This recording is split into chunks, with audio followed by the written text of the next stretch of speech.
Go ahead and grab the coats this morning. Our temperatures are near freezing in some places, but the warm-up comes quickly. I'll show you how soon we climb back into the 80s for highs. Dueling events. North Carolina's Republican and Democratic candidates for U.S. Senate will both be in the triangle today.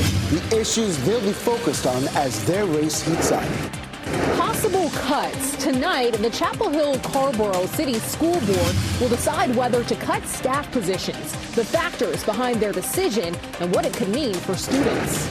Chase for the Cup. Today, you can get your seat for the Stanley Cup playoffs at Lenovo Center. How you can be part of the postseason excitement inside the loudest house in the NHL.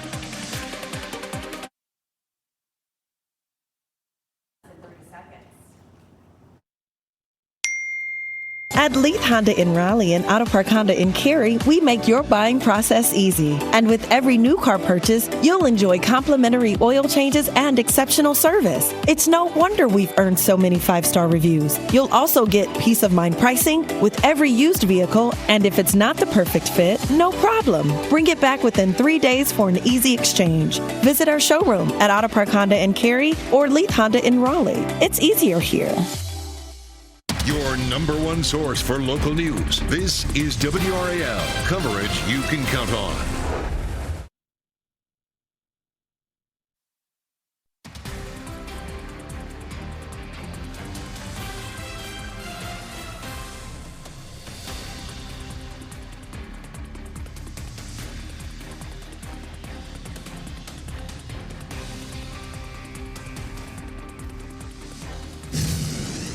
Shaded area from the Triangle area north and west. We do have frosty conditions, especially in our northern counties.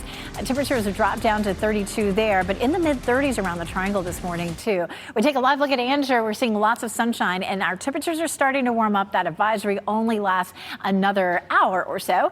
36 is chilly though. We have a northeast wind at 6 miles per hour and that's helped to push some of that cooler air in. Still 32 in Roxborough and 33 in South Hill, but we're back into the mid to upper 30s from the Triangle area southward. It's even 40 now in Fayetteville and Clinton. We keep that warm up going. By lunchtime, it's almost 60 degrees, and by this afternoon, almost 70. We continue to warm things up over the weekend. I'll show you when highs climb back into the 80s, and we'll talk about our drought monitor as it comes out shortly. Ken? 802 Elizabeth. Boy, this situation on I-40 westbound, you're looking at the heavy congestion we've been monitoring for the last hour and a half or so. There's an incident that's right near the I-440, I-40 interchange. You can see the flashing lights right there under the overpass. But look at the congestion that it's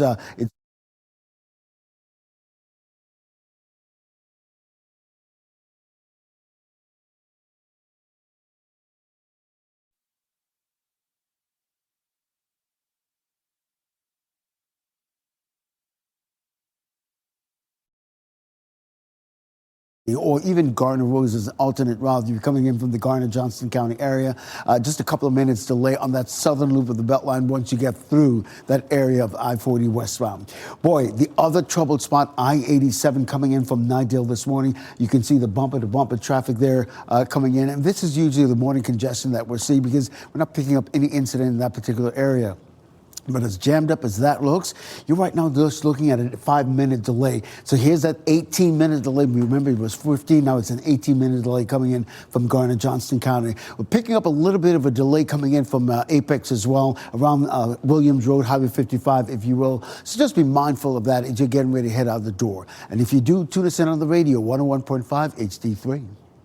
Very important traffic alerts. Thank you, Ken. Candidates running to be North Carolina's newest U.S. Senator are focusing on the state of the economy. It's why Republican candidate Michael Whatley and Democrat Roy Cooper will both be in the Triangle today.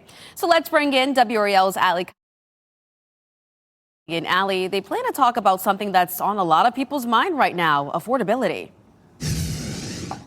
Yeah, it is a big topic, and both candidates focused a lot on this in the primary elections, and they talked about economic issues. And today we're going to see Democratic candidate Roy Cooper and Republican candidate Michael Whatley speak at two separate events. They're going to be talking about affordability and economic issues, and this comes as high gas prices and trade wars have driven up costs, leaving voters less satisfied with the economy.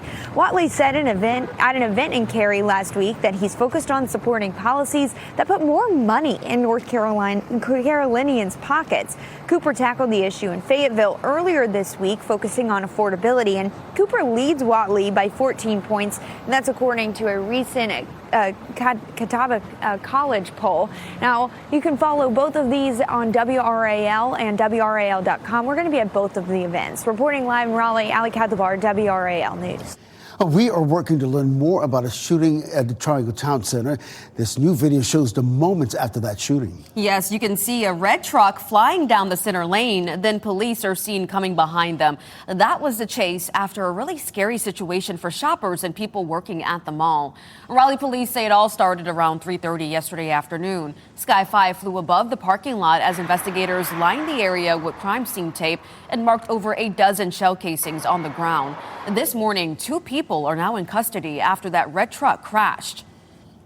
And right now, of course, we are staying on top of the latest out of the war in Iran. Well, of course, there's a 2-week ceasefire agreement between the U.S. and Iran and Israel, but the terms of the agreement have been presented differently by each side.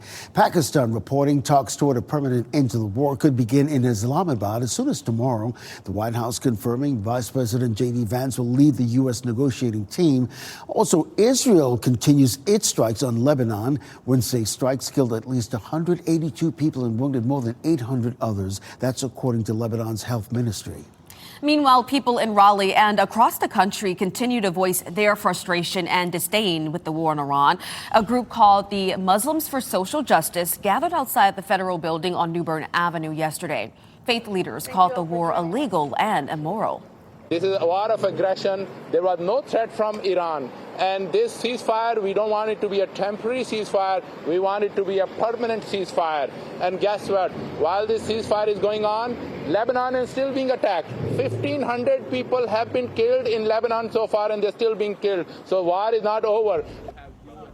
The group wants North Carolina lawmakers to speak out against continued military action. Well, parents are weighing in now on Wake County Schools' next budget. Yeah, the current budget proposal calls for cutting millions of dollars in the next school year. Last night, parents were given the opportunity to share their opinion on the cuts. 7 people spoke at last night's meeting. School Board Chair Tyler Swanson says cuts are also certain next year. He says they're driven by rising costs, the lack of state budgets, and more. Our lawmakers on Jones Street must pass a budget. They must do what's best for public education. The school system is leaning on Wake County funds to close some of the gap, but leaders are wary of asking for too much, worried about a domino effect of tax hikes and the backlash that could bring. Well, similar cuts are coming to Chapel Hill Carborough schools. Yeah, the board there meets tonight to discuss possible slashes to staffing. WRAL's Kirsten Clark has been following this story in Chapel Hill. And Kirsten, there's a lot at stake here for teachers, students, and families. Laura, the district is facing declining enrollment, and that's because of competition with private and charter schools, dropping birth rates, and families simply moving away. Superintendent Rodney Trice recommends cutting 23 staff positions, including 17 central admin and leadership roles. Those cuts aim to save between $1.5 and $2 million annually. School officials say they're exploring options to place impacted employees in other open roles within Chapel Hill Carborough City Schools. A discussion about school closures is not on the agenda for tonight's work session, but it will still likely come up. The board will receive a presentation from Carolina Demography about student enrollment projections for the next 10 years. Their data shows that Chapel Hill Carborough City Schools have lost 1,500 students since 2020. They're projected to lose nearly 1,000 students in the next 3 to 5 years, with an additional decline of more than 600 students by 2036. The school board uses that data to make both long-term and short-term decisions. That meeting is here tonight at 6 o'clock, and we, of course, will keep you updated on what happens. Live in Chapel Hill, Kirsten Clark, WRAL News. Well, today, Go Triangle will be getting a big expansion. A new bus station will be coming to Research Triangle Park. The announcement will be made at the Go Triangle headquarters this morning. Representatives and local leaders will be there to celebrate the $2 billion investment. That event gets started around 9:45 this morning. All right, today you can grab tickets for the Carolina Hurricanes Stanley Cup playoffs. WRAL's Kelsey Coffey is live at the Lenovo Center for us. And Kelsey, the arena will be loud as the Canes make their push for that Stanley Cup. Yes, Laura, the loudest house in the NHL. So tickets go on sale for the playoff games a little bit later today. We know that the Lenovo Center here is going to be packed with people as fans will be lining up to enter the arena in a few weeks.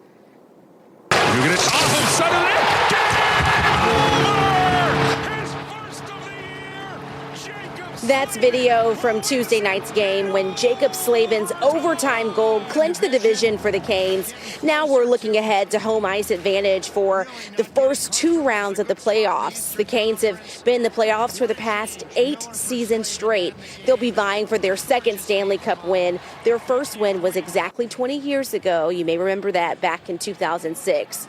Adam Gold from 99.9 The Fan will join us just before 9:15 on Fox 50 to talk all things Canes. Tickets go on sale today at noon. Kelsey Coffey, WRAL News, live in Raleigh. Your time now, 8:11, still ahead. Killer confession. A guilty plea comes after 4 bodies were found on Gilgo Beach. What happens next in this disturbing case? Also, new crew pictures. The Artemis II mission will splash down tomorrow night. A look at the team's celebration ahead of their return to Earth. And it started cold this morning with our temperatures in the low to mid 30s. But this afternoon, if you have to take the kids to practice, not bad, almost 70 degrees. If you like it warmer, hold on. Warmer air will arrive soon.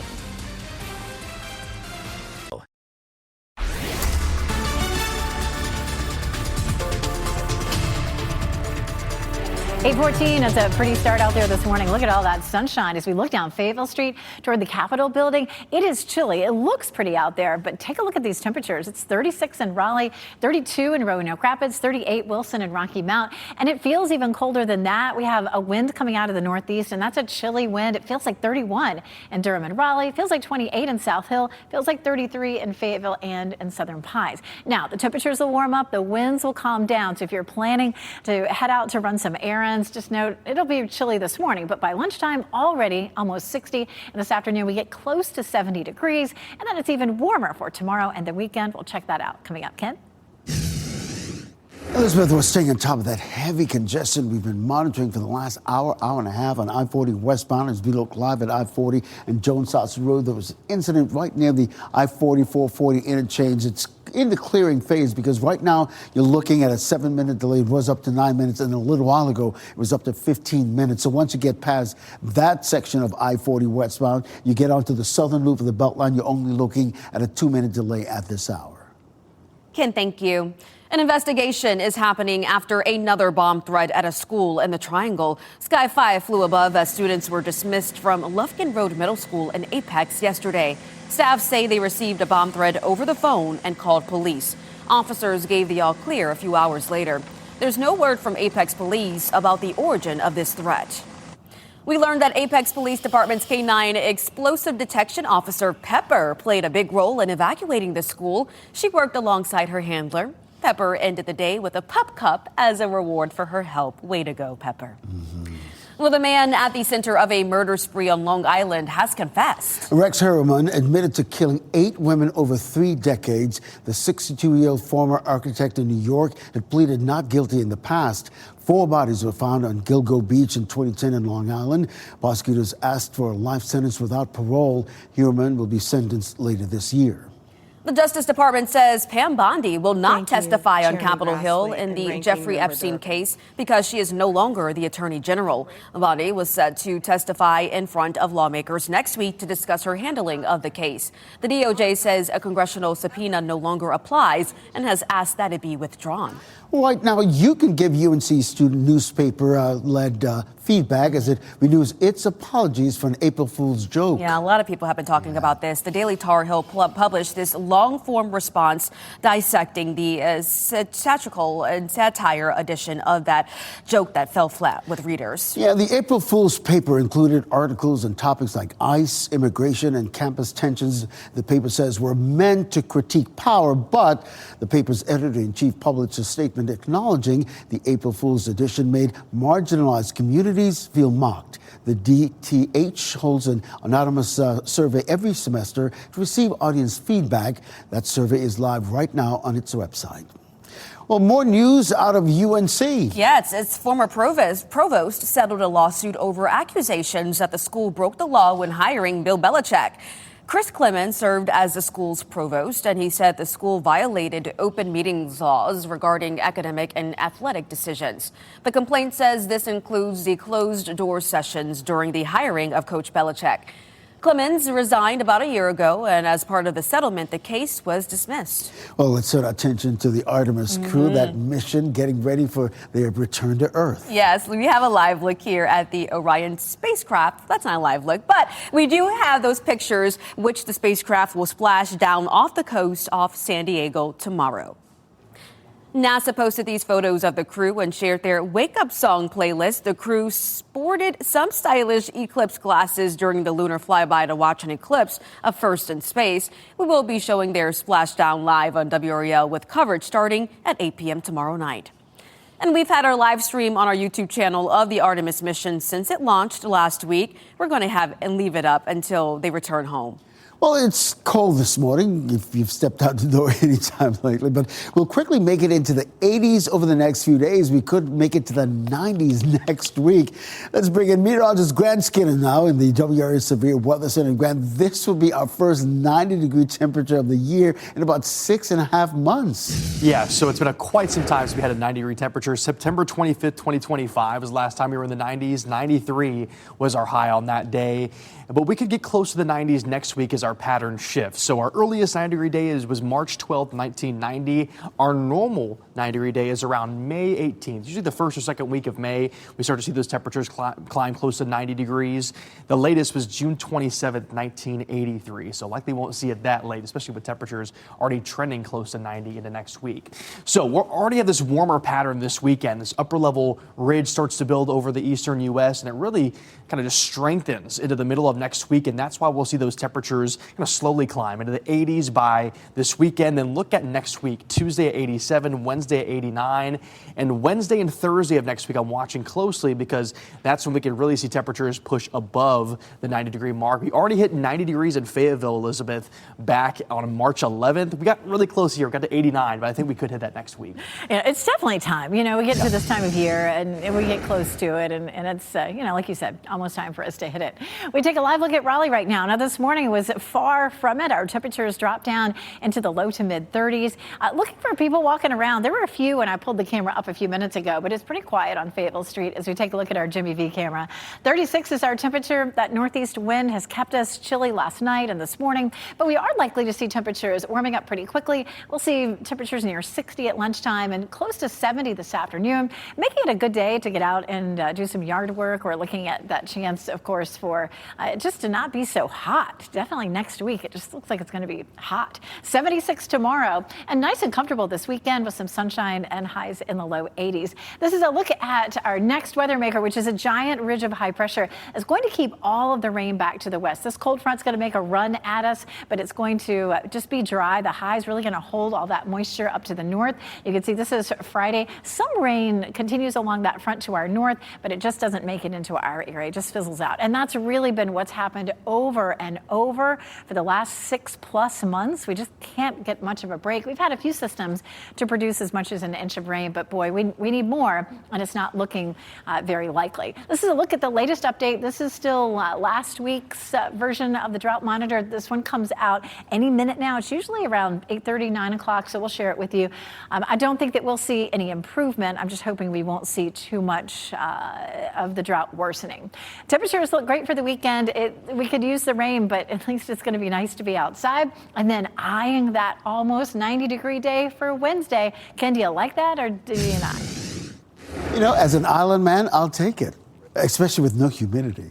Hey, here's what you don't want to take, right? Especially if you're coming in from the Garner-Johnston County area, some heavy congestion on I-40 westbound. This is around the Jones Sausage Road area. These are the exit-only lanes that spits you on off to the I-440 westbound lanes. So right now, you're looking at a 6-minute delay. So things are getting better. This was in double digits about a half hour ago. So things are improving slightly. That southern loop of the Beltline, once you get past that section of I-40 westbound, you're just looking at a 2-minute delay. And if you're navigating I-40 westbound through Wade Avenue, it's delay-free at this hour. Let's go to the east of Raleigh, I-87 and Smithfield Road. We've been monitoring this heavy congestion for the last hour and a half or so. And this is the usual morning congestion as well. There's also some overnight construction that cleared about 4:30 this morning, but you still have this lingering delay. So speaking of I-87, we do have another traffic alert starting tonight. That same construction will move to the northbound lanes between Hodge Road and Smithfield Road in order to complete the NC 540 project. So keep that in mind as you navigating I-87 northbound tomorrow morning. But right now, very little to no delays in terms of anything that's going to make you late on any of our major routes heading into the Raleigh-Wade County area. Okay, Ken, thank you. Your time now, 8:23, still to come. Triangle campaign stops. Roy Cooper and Michael Whatley speak. Their separate affordability messages happening today. Plus, a shooting in Raleigh. New video shows the suspect's attempted escape. What we know about the scary moments at Triangle Town Center. As you get into your car, tune to WRAL News Plus on your radio. In Raleigh on 99.3 FM. In Durham, 96.5 FM. And everywhere on 101.5 HD3.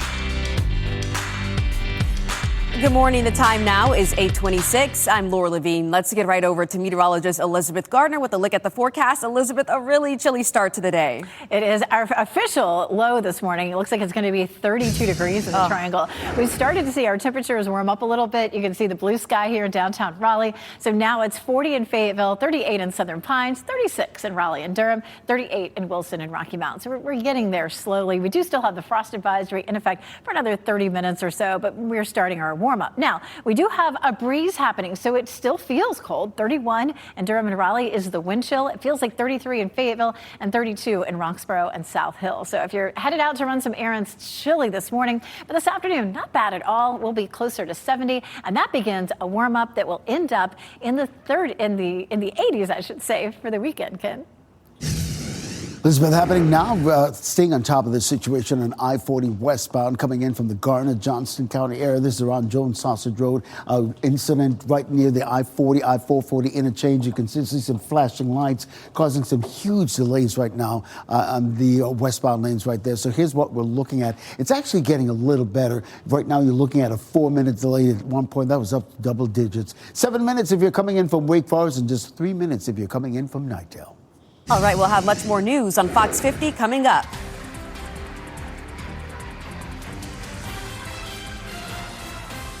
Candidates running to be North Carolina's newest U.S. Senator, focusing on the state of the economy. It's why Republican candidate Michael Whatley and Democrat Roy Cooper are in the Triangle today. WRAL reporters plan to cover both events. You can tune in for updates on air and on our website, WRAL.com. Go ahead and grab the coats this morning. Our temperatures are near freezing in some places, but the warm up comes quickly. I'll show you how soon we climb back into the 80s for highs. Dueling events. North Carolina's Republican and Democratic candidates for U.S. Senate will both be in the Triangle today. The issues they'll be focused on as their race heats up. Possible cuts. Tonight, the Chapel Hill Carborough City School Board will decide whether to cut staff positions, the factors behind their decision, and what it could mean for students. Chase for the Cup. Today, you can get your seat for the Stanley Cup playoffs at Lenovo Center. How you can be part of the postseason excitement inside the loudest house in the NHL. I know fans have vision of 2006 Yes. and the Canes won it all, so we'll see if that happens again. Always glad you're with us. I'm Ken Smith. And I'm Laura Levine. Yes, we need it. We need that excitement for sure. Of course, we're going to be cheering on the Canes and cheering on this forecast that we're looking forward to. Meteorologist Elizabeth Gardner tracking the temps for now, though. Elizabeth. If it's a little too chilly for you, hold on. We do have highs in the 80s back for the weekend, but it's chilly out there. Watching people walking up and down Fayetteville Street on the Jimmy V camera, definitely wearing their coats out there. there. I came in with my coat on this morning. As a matter of fact, some of the 5-minute observations, those are the observations taken every 5 minutes at RDU, it did show 32 at one point this morning. Right now it's 36. We have a northeast wind at 6 miles per hour. That's one of the reasons our temperatures have been so chilly. And we're looking mainly at mid-30s to around 40 now. It's 40 in Fayetteville, 36 in Durham, and 36 in South Hill. Temperatures warm up nicely this afternoon. We'll climb on up to almost 70 degrees. And again, as I mentioned, by the weekend, we're in the 80s, but we could move past that possibly next week. We'll talk about what our chances are for a 90-degree day coming up. Ken?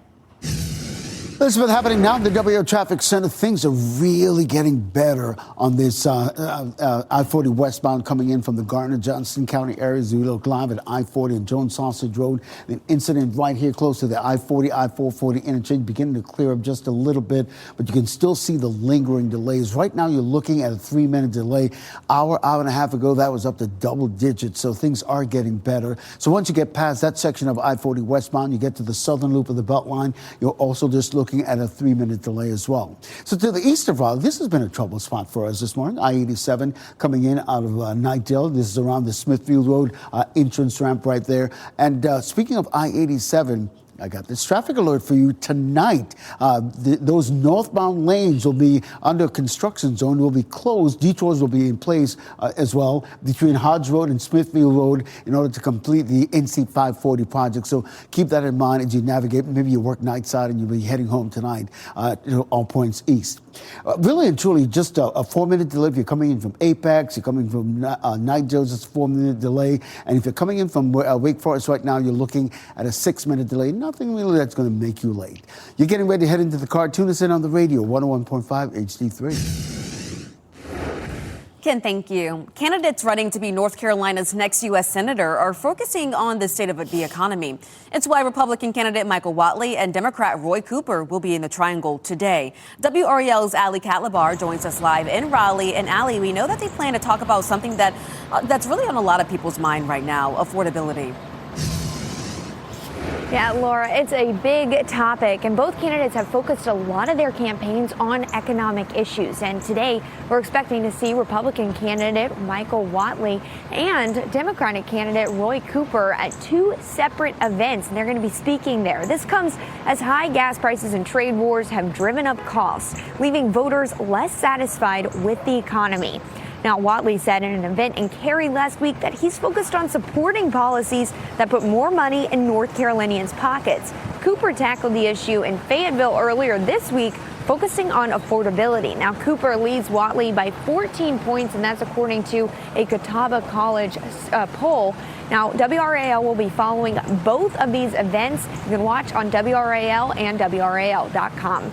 Reporting live in Raleigh, Ali Katlabar, WRAL News. Well, this morning we're getting a new look at a chase involving Raleigh police that ended with a crash in Wake Forest.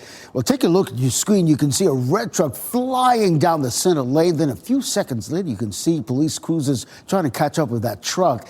This all happened after shooting at Triangle Town Center. Officers first responded to the call of shots fired at the mall around 3:30 yesterday afternoon. Sky 5 over that parking lot. You can see with lined with crime scene tape, several dozen shell casings as well on the ground. Raleigh police then heard the suspect was heading toward Wake Forest in that red pickup truck we just showed you. Officers took 2 people into custody after that truck crashed. We've reached out to RPD to find out more about these suspects and the charges they could be facing. Now to new developments in the war overnight. President Donald Trump said U.S. troops will remain in the Middle East until an end to the war on Iran is reached, and the Strait of Hormuz is closed again after Iran says Israel violated the ceasefire. The president made this post on Truth Social last night, saying if an agreement to end the war is not reached, the shooting stars get bigger and bigger. Meanwhile, Pakistan has declared a 2-day holiday in Islamabad ahead of negotiations. Those could begin as soon as tomorrow. The White House has confirmed Vice President J.D. Vance will lead the U.S. negotiating team. The vice president said last night before heading to Hungary that there could be serious consequences for Iran if talks don't go well. So now we have new data from AAA this morning. It shows that gas prices still on a rise. In Raleigh, it's up another cent to $3.97. In Durham, it's up 2 cents to $3.98. And in Fayetteville, it's up 4 cents to $3.96. Well, parents are sharing their opinions on the Wake County Schools' next budget. The new budget proposal calls for cutting millions of dollars in the next school year. Last night, parents were given the opportunity to give their thoughts. The school district is leaning on Wake County funds to close some of that gap, but leaders are wary about asking for too much. The concern is the domino effect of tax hikes and the backlash that could bring. Some, like Sandra Templeton, say they're willing to foot the bill. It's a shame. It's a shame that it has to come to some kind of conversation like this. I hate to see anyone lose any services that they have. Wake County School Board Chair Tyler Swanson says the proposed budget cuts are driven by rising costs, the lack of state budgets, and more. Big changes could be coming to Chapel Hill Carrboro schools as well. Tonight, the school board will vote on a plan to cut about 20 staff positions. WRAL's Kirsten Clark explains this comes as the district is considering closing several elementary schools. The district is facing declining enrollment, and that's because of competition with private and charter schools, dropping birth rates, and families simply moving out of the district. Superintendent Rodney Trice recommends cutting 23 staff positions, including 17 central admin and leadership roles. Those cuts aim to save between $1.5 and $2 million annually. School officials say they are exploring options to place impacted employees in other open roles within Chapel Hill Carrboro City Schools. A discussion about school closures is not on the agenda for tonight's work session, but it will still likely come up. The board will receive a presentation from Carolina Demography about student enrollment projections for the next 10 years. Their data shows that Chapel Hill Carrboro City Schools have lost 1,500 students since 2020. They're projected to lose nearly 1,000 students in the next 3 to 5 years, with an additional decline of more than 600 students by 2036. The school board uses that data to make both short-term and long-term decisions. That work session is at the Lincoln Center tonight at 6 o'clock. We, of course, will keep you updated on what happens. In Chapel Hill, Kirsten Clark, WRAL News. A local woman is accused of running an unlicensed daycare and failing to report a child's death in a timely manner. 47-year-old Tamika Fowler was arrested at a home in Wendell this week. The child died in 2024. Fowler faces 5 counts of child welfare violations, but wasn't charged in the infant's death. She will be in court in May. The Stanley Cup playoffs are almost here, and today you can get your seat for all the action at the Lenovo Center. WRAL's Kelsey Coffey shares what you need to know before the Canes make their push for the Stanley Cup. Tickets for the Stanley Cup playoffs go on sale in just a few hours. We know that the Lenovo Center is going to be a packed house here in the next couple weeks. Fans will be lining up to go inside the arena. That's video from Tuesday night's game when Jacob Slavin's overtime goal clinched the division for the Canes. Now we're looking ahead to home ice advantage for the first 2 rounds of the playoffs. The Canes have been in the playoffs for the past 8 seasons straight. They'll be vying for their second Stanley Cup win. Their first win was exactly 20 years ago, back in 2006. The dates for the playoff games haven't been released just yet, but tickets go on sale at noon. Kelsey Coffey, WRAL News in Raleigh. With the sports theme, the 2026 Masters teeing off at Augusta National Club in Georgia earlier this morning. This is video of the par 3 contest yesterday. Now, earlier this morning, past winners Jack Nicklaus, Gary Player, and Tom Watson started the tournament with an honorary starters ceremony. Competitors will begin their first round of competition pairs throughout the morning that the Masters run through Sunday. All right, splashdown countdown. The Artemis II crew is making its way back toward Earth, the final stages of their historic journey ahead of tomorrow's return. Also driving the future forward, the advanced technology and new plans underway to bring self-driving cars to Raleigh. And the new drought monitor for this week just came out, and it doesn't look good. We'll go over the changes from last week coming up.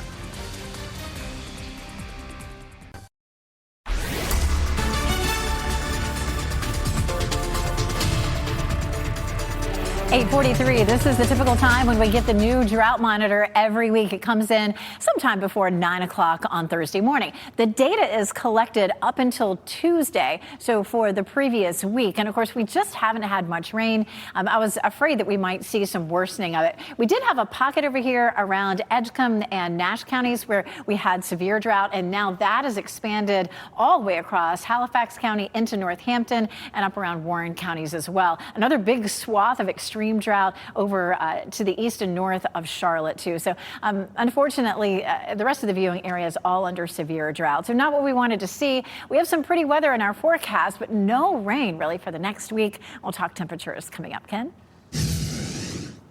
Elizabeth, happening now, boy, we've got some heavy traffic on that southern loop of the Beltline. We're talking about I-40 and Lake Wheeler Road. Look closely to the left side of your screen. You can see what we're talking about. So that southern loop of the Beltline, right now you're looking at a 6-minute delay, and that covers the I-40 440 interchange in Southeast Raleigh over to US 1 there in Cary. If you're navigating I-40 westbound through Wade Avenue, you're looking at a 4-minute delay. Things are definitely improving if you're coming in from the Garner-Johnston County area. Just a 4-minute delay at this hour. Ken, thank you. Driverless cars, it sounds like something straight out of a sci-fi movie, but could they show up here in Raleigh? 5 on your side's Alex Littlehills found out what's driving the conversation and how the technology is getting closer to home. The conversation starts here at an empty field on Kinley Street, just south of downtown Raleigh. The city has approved the application for an underground parking deck in the upcoming Gateway District development. What makes this parking deck different than the other ones? Well, this project would be a first of its kind in the city of Raleigh. The company taking over the project, a company called Auto Park It. Their main product, an automated garage system. The system is like a kiosk. It works for any car, including ones without a driver. WRAL spoke to Auto Park It's CEO, who said while the system can handle autonomous vehicles. Does it currently have projects in the U.S. that house autonomous driving? So we have projects in the U.S. that are capable of housing autonomous cars. However, we do not have a contract yet with any of the autonomous vehicle companies to house their cars. We would like to. This parking project comes as Charlotte is bracing for Waymo to hit the streets there, one of the 19 expansion cities for the autonomous car company. Tonight on WRAL News at 6, what Waymo says about its future here and the concerns from other cities where it's already operating. Alex Littlehales, WRAL News. If you're flying on Southwest Airlines, you may need to double check what's in your carry-on. Starting April 20th, the airline is rolling out new restrictions on chargers. Passengers will only be allowed to bring one portable charger on the plane. The change comes to help reduce the risk of rising lithium battery fires.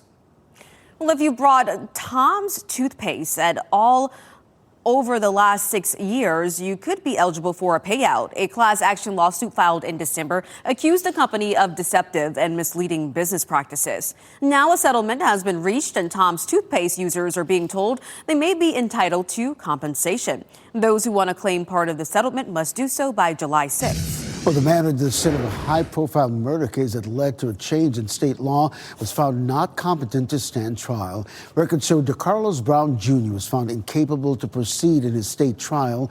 Brown faces state and federal charges after investigators say he killed Irina Zarutska on the Charlotte Light Rail last year. Her death sparked national outrage and led lawmakers to tighten rules for repeat offenders and those charged with violent crimes. Court records show Brown will stay in federal custody while that case plays out. An employer planning for up to 8,000 jobs in our area is taking a step forward. Records show Vulcan Elements purchased land at the Cross Point Logistics Center in Benson for at least $8 million. The company manufactures rare earth magnets and has the backing of the Pentagon. Last fall, the company announced plans to invest more than $900 million into a new facility in Johnston County. A historic school in our area could become part of a museum. And Town Commission is talking about giving the museum access to Williams Grove School at Jack Marley Park. The school was built in the 1800s and is on the list of the National Register of Historic Places. The Andrew Museum will help show it off for people wanting to learn about the town's history, but the town is still in charge of its maintenance. Blake Lively's legal team is asking if Justin Baldoni will testify in person at a trial involving the actors next month. A letter to the judge in the case says the plaintiff wants to know if he will provide his testimony through a deposition instead.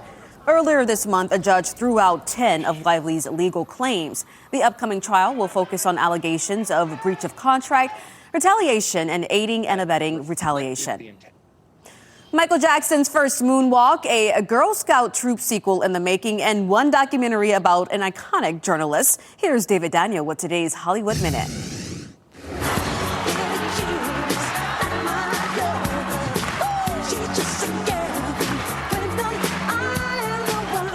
The latest clip from Michael recreates the King of Pop's legendary Motown 25 performance, including Jackson's first ever moonwalk. Michael opens in theaters April 24th.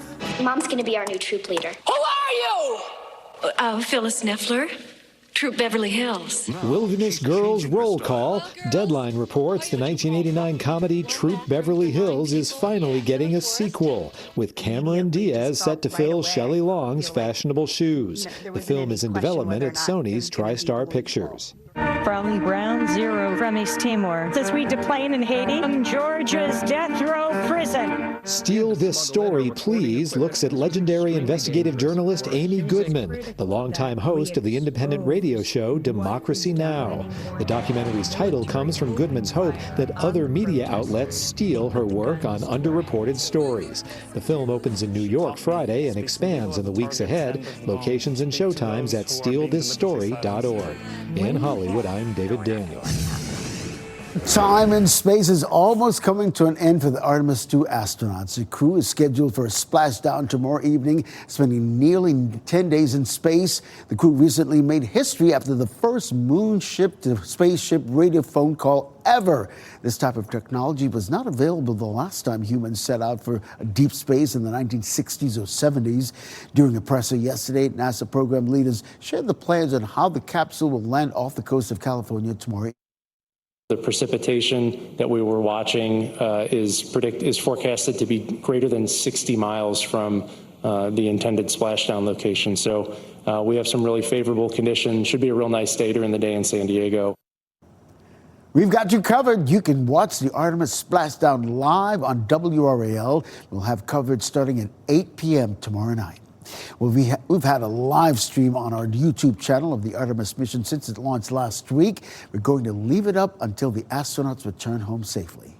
Well, if you're just getting your day started here on this Thursday morning, grab the coat. Elizabeth, I honestly thought this morning I was going to need my gloves as well. It was so cold. We actually dropped it all the way down to 32 at RDU this morning. So, thank you. You were right on with the gloves. But we're starting to warm up a little bit now. This is a live look at Durham, and you can see all that pretty sunshine. The issue is our wind is still coming out of the northeast at 6 miles per hour. We got to reverse that wind before we're going to see much of a warm up. And that really starts tomorrow. So 36 right now, but we'll climb to almost 60 at noon and almost 70 this afternoon. It's 40 in Durham, 39 in Apex, 40 in Gardner and Knightdale. So we're getting there. But, I mean, that's still quite chilly. And right now, our temperatures are anywhere from about 4 to 7 degrees colder than this time yesterday. This afternoon, 68 in Raleigh and Durham, 71 in Fayetteville. And we have, of course, warmer temperatures on the way. You can see it here when we take a look at where the temperatures are below normal in blue and above normal there in red, yellow, and orange. You can see that swings in just in time for the weekend. And this builds back to our west. Our temperatures could be way above normal by the middle of next week. Our normal low is 47, so that 32 this morning was way below normal. However, normal isn't normal this time of year. We tend to see big swings up and down with our temperature, so we're swinging back up. 10 degrees warmer tomorrow at 42, then we're in the 50s and 60s into the middle of next week. So are we still right on track with in terms of seeing freezing temperatures this year? Yes. Most of our viewing area sees the last spring freeze sometime between April 1st and the 11th, and of course it's the 9th, so we're still, right on track. This is normal. 76 tomorrow, 82 Saturday, and on Sunday. We have beautiful conditions for the weekend. No mugginess. We're looking at comfy to refreshing conditions, even as our temperatures warm into the 80s. We continue to warm next week. The next 6 to 10 days, we have a good chance of above normal temperatures. What could that look like? Yeah, almost 80 degrees for Wednesday.